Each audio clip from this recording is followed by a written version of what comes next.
Life के लिए, जीवन के लिए ऑक्सीजन कितनी जरूरी है ये हम सबको पता है। और इस ऑक्सीजन को हमारे ब्लड स्ट्रीम में पहुंचाने का और कार्बन डाइऑक्साइड को रिमूव करने का काम हमारे लंग्स और रेस्पिरेटरी सिस्टम यानी कि श्वसन तंत्र बहुत अच्छी तरह पूरा करते हैं। लेकिन क्या होता है जब लंग्स गैसों का ये एक्सचेंज करने में प्रॉब्लम फील करने लगते हैं? तब हो सकता है कि ये प्रॉब्लम अस्थमा हो, जो एक क्रॉनिक लंग डिजीज है, यानी लंबे समय तक चलने वाली ऐसी हेल्थ कंडीशन जिसमें मेडिकल मैनेजमेंट की जरूरत पड़ती है। अस्थमा हर एज ग्रुप के लोगों को अफेक्ट कर सकता है और इसमें एयरवेज के आसपास की मसल्स टाइट हो जाती है, जिससे एयरवेज सिकुड़ जाता है और इनसे नॉर्मल एयर फ्लो नहीं हो पाता। अगर एयरवेज की लाइनिंग में सूजन आ जाए तो भी लंग्स में गैसों का एक्सचेंज होने में दिक्कत आती है। और अगर बॉडी ज्यादा म्यूकस क्रिएट कर रही हो जिससे एयरवेज बंद हो जाए तो भी सांस लेना मुश्किल हो जाता है। तो ऐसी कंडीशन को अस्थमा अटैक कहते हैं, जिससे बचाव करना बेहद जरूरी होता है, वरना ये जानलेवा भी साबित हो सकता है। अस्थमा होने के कई रीजंस हो सकते हैं। किसी के लिए पोलेंस और मोल्ड से एलर्जी इसका रीजन बन जाती है, तो किसी के लिए एक्सरसाइज, स्ट्रेस और वेदर चेंजेस रीजन बनते हैं। कुछ लोगों में अस्थमा की फैमिली हिस्ट्री भी होती है और कई लोग रेस्पिरेटरी इन्फेक्शंस के चलते अस्थमा के शिकार भी हो जाते हैं। अब क्योंकि ये क्रॉनिक डिजीज है, इसलिए ये तुरंत ठीक नहीं हो सकती, लेकिन इसे मैनेज करके काफी राहत पाई जा सकती है। तो क्या है वो तरीके जिन्हें अपनाकर अस्थमा को खतरनाक और जानलेवा होने से रोका जा सकता है, बार बार आने वाले अस्थमा अटैक से बचा जा सकता है और अपना और अपनों का बेहतर तरीके से ख्याल रखा जा सकता है? यही सब बताने के लिए हमने आज का ये वीडियो बनाया है, ताकि आप अस्थमा अटैक को रिड्यूस करने के तरीके जान सके और किसी भी तरह की लापरवाही करने से भी बचे। तो फिर आज के इस इन्फॉर्मेटिव वीडियो को भी पूरा देखें आपके अपने क्विक सपोर्ट चैनल पर। और अब जानते हैं ऐसे 10 इफेक्टिव तरीके जो अस्थमा में राहत दे सकते हैं। नंबर 1, अस्थमा ट्रिगर्स को आइडेंटिफाई करें। सबसे पहले उन चीजों के बारे में पता लगाइए जो अस्थमा अटैक के लिए ट्रिगर का काम करती हैं। हर पर्सन के लिए ये ट्रिगर्स अलग अलग हो सकते हैं, इसलिए एक अस्थमा पेशेंट को उन ट्रिगर्स के बारे में क्लियरली पता होना चाहिए जो उसे अफेक्ट करते हैं। ऐसे कुछ कॉमन ट्रिगर्स होते हैं: allergies, air pollution, cold air, exercise, fragrances, smoke, dust mites, pets और पोटैटोज या ड्राइड फ्रूट जैसे फूड आइटम्स। अस्थमा ट्रिगर्स को आइडेंटिफाई करने के बाद उन्हें पूरी तरह अवॉइड करने की कोशिश करें, ताकि उनका कम से कम एक्सपोजर हो और आपको अस्थमा अटैक का रिस्क भी कम हो सके। ट्रिगर्स को अवॉइड करना बेस्ट सोल्यूशन है, इसलिए इसे जरूर अपनाइए और बेनिफिट देखिए। नंबर 2, एक अस्थमा डायरी बनाइए। सुनने में आपको ये शायद थोड़ा अजीब लगे, लेकिन ये तरीका भी आपके लिए बहुत हेल्पफुल रहने वाला है, क्योंकि इस डायरी में रोज अपनी अस्थमा कंडीशन लिखकर अपने सिम्टम्स को ट्रैक करने में आपको हेल्प मिल सकती है।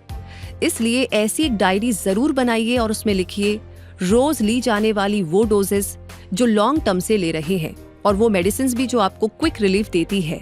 आपके अस्थमा सिम्टम्स, उनकी ड्यूरेशन और वो टाइम जब ये सिम्टम्स अक्सर दिखाई देते हैं। अस्थमा ट्रिगर्स जैसे एलर्जीज और फ्रेग्रेंस, अस्थमा सिम्टम्स की वजह से डेली एक्टिविटीज में आने वाली प्रॉब्लम्स, अस्थमा के लिए अर्जेंट केयर नंबर और लंग फंक्शन टेस्ट के रिजल्ट। ऐसा करने से कभी अचानक अस्थमा अटैक आने पर आपके फैमिली मेंबर्स भी इसे हैंडल और क्योर करने में आपकी मदद कर पाएंगे, क्योंकि उनके पास आपके अस्थमा की पूरी डिटेल्स होंगी। नंबर 3, कोल्ड और फ्लू से बचाव करिए। कोल्ड और फ्लू सांस लेने में तकलीफ को ज्यादा बढ़ा सकते हैं, इसलिए इनसे अपना बचाव कीजिए और कोल्ड टेम्परेचर्स को भी अवॉइड कीजिए। ऐसे लोगों से क्लोज कांटेक्ट रखने से भी बचिए जिन्हें कोल्ड या फ्लू हो रहा है, क्योंकि ये इन्फेक्शन अगर आपको लग जाए तो अस्थमा सिम्टम्स और ज्यादा सीरियस हो सकते हैं। नंबर 4, स्मोक से दूर रहिए। अस्थमा पेशेंट्स के लिए हर तरह का स्मोक डेंजरस हो सकता है, इसलिए स्मोक के हर सोर्स यानी टबैको, कैंडल्स, फायर्स और फायरवर्क्स सबसे दूर रहे।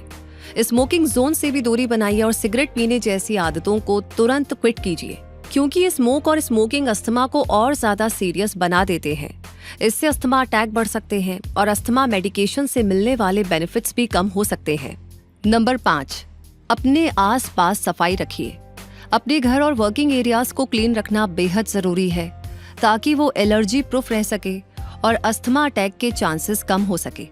इसके लिए कुछ छोटी छोटी बातों का ध्यान रखा जाना चाहिए, जैसे कि हर हफ्ते अपने पिलो, बेडशीट और ब्लैंकेट्स को गर्म पानी में धो लेना चाहिए।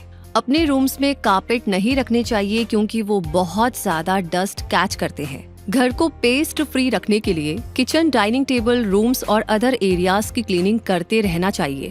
स्प्रेज और फॉगर्स का यूज अवॉइड करना चाहिए और कचरा क्लोज्ड कंटेनर में ही डालना चाहिए। नंबर 6, ब्रीदिंग एक्सरसाइज मदद कर सकती है। अस्थमा में राहत दिलाने में ब्रीदिंग एक्सरसाइजेस भी काफी मदद करती है। खासकर स्ट्रेस से होने वाले अस्थमा में डेली अगर ये एक्सरसाइज करते हुए स्लो डीप ब्रीद ली जाए तो एयरवे फंक्शन को इम्प्रूव किया जा सकता है और ब्रीदिंग मसल्स को भी स्ट्रेंथ दी जा सकती है। हालांकि कौन सी ब्रीदिंग एक्सरसाइज किस अस्थमा पेशेंट के लिए बेनिफिशियल रहेगी, प्लीज आप ये अपने डॉक्टर से कंसल्ट करके ही कंफर्म करें। इसलिए पहले कंसल्ट करें, फिर ब्रीदिंग एक्सरसाइज शुरू करें। नंबर 7, हेल्दी वेट मेंटेन करें। आपका बॉडी वेट और अस्थमा का बहुत गहरा कनेक्शन होता है। ओवरवेट होने पर अस्थमा का रिस्क भी बढ़ता जाता है और इसे कंट्रोल करना भी डिफिकल्ट हो जाता है। यानी अस्थमा अटैक बहुत ज्यादा आते हैं और उनके सिम्टम्स भी बहुत सीवियर होते हैं। इसलिए ये जरूरी है कि ओबेसिटी से दूर रहे, ओवरवेट ना रहे, अपने हेल्दी वजन को मेंटेन रखे। नंबर 8, प्रिस्क्राइब्ड अस्थमा मेडिकेशंस लेते रहे।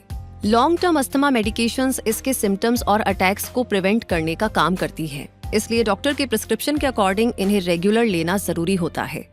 भले ही इनके सिम्टम्स दिखाई ना दे रहे हों, फिर भी आप इन्हें स्किप ना करें और अगर किसी तरह के साइड इफेक्ट्स आपको नजर आने लगे तो बिना देरी किए डॉक्टर से कंसल्ट कर लें ताकि आपके इलाज का तरीका बदला जा सके।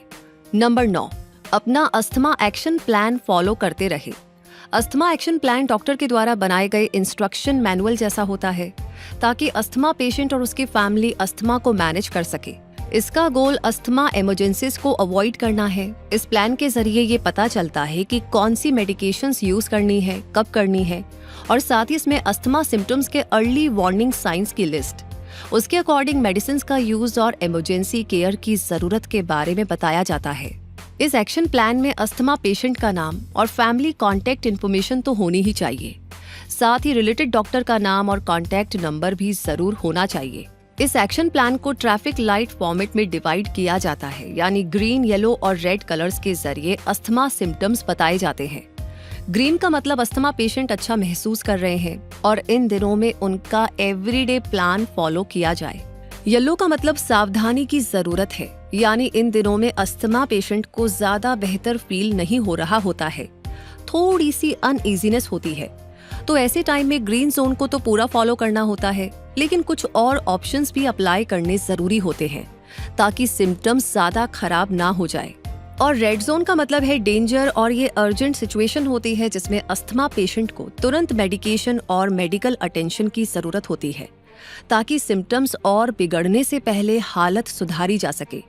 इस एक्शन प्लान को ऐसी जगह रखा जाना चाहिए जहां से इसे आसानी से देखा जा सके और फैमिली मेंबर्स की भी इस तक पहुंच हो। इसे हर 6 महीने से 1 साल के टाइम में डॉक्टर से रिव्यू भी करवाना जरूरी है।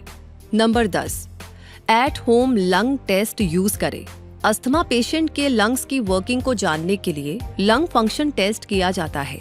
ये कई तरह के होते हैं और इनके जरिए पता लगाया जाता है कि आपके लंग्स कितनी एयर होल्ड कर सकते हैं, आप कितनी आसानी से इनहेल और एक्सहेल कर सकते हैं और आपके लंग्स कितनी आसानी से ऑक्सीजन को अब्सॉर्ब करते हैं। और घर पर रहते हुए इन टेस्ट को करने के लिए पीक फ्लो मीटर और होम स्पेरोमीटर का यूज किया जा सकता है। पीक फ्लो मीटर ऐसी डिवाइस है जो ये मेजर करेगी कि आप कितनी तेजी से अपने लंग्स से एयर को बाहर निकाल सकते हैं। इससे अपना पीक एक्सपायरेटरी फ्लो पता लगाया जा सकता है। और होम स्पेरोमीटर ये मेजर करता है कि आपके लंग्स कितनी एयर को होल्ड कर सकते हैं और आप कितनी तेजी से एक्सहेल कर सकते हैं, यानी सांस बाहर छोड़ सकते हैं। इन टेस्ट के जरिए आप अपने अस्थमा लेवल्स को चेक करते रह सकेंगे और अटैक की कंडीशन से बचाव भी कर पाएंगे। और इस तरह इन 10 सिंपल बट इफेक्टिव तरीकों को ध्यान में रखकर आप अस्थमा अटैक्स को कम कर सकते हैं और अपना और अपनों का बेहतर ख्याल रख सकते हैं। वैसे एक बात और याद रखें कि इसमें लापरवाही के लिए कोई जगह नहीं है। ये हेल्थ कंडीशन सांसों से जुड़ी है, इसलिए पूरा ख्याल रखें, पूरी तरह रखिए और स्वस्थ बने रहिए। इस जानकारी के बारे में आपकी क्या राय है, आपका कोई पर्सनल एक्सपीरियंस है तो प्लीज हम सबके साथ जरूर शेयर करें, क्योंकि ना ऐसे ही हम एक दूसरे के एक्सपीरियंस से सीखते हैं और ये चेन कभी भी टूटनी नहीं चाहिए। हम आपसे सीखते हैं, आप हमसे सीखते हैं और इसी तरीके से हम ग्रो करते हैं। तो लगे हाथ कोई और भी सवाल है तो वो लिख भेजिए। बाकी इस वीडियो को ज़्यादा से ज़्यादा लोगों के साथ शेयर करें। और ये जानकारी कितनी ज़रूरी है, भले हमें अस्थमा ना है लेकिन हमारे आसपास किसी को है, तो ये हमें अगर पता होता है तो हम ठीक तरीके से उनकी मदद कर सकते हैं, डील कर सकते हैं। वैसे अगर अभी तक आपने क्विक सपोर्ट चैनल को सब्सक्राइब नहीं किया है तो सब्सक्राइब करके बेल आइकन को प्रेस कर लीजिए, ताकि ऐसी हेल्दी जानकारियां भी आपको हमेशा मिलती रहे जो आपकी मदद करे आपको और अपने आसपास के लोगों को समझने में। तब तक के लिए मैं रूबी पारेख आपसे मिलूंगी जल्दी ही। रखिए अपना बहुत सारा ख्याल, अपडेटेड रहिए क्विक सपोर्ट के साथ। धन्यवाद।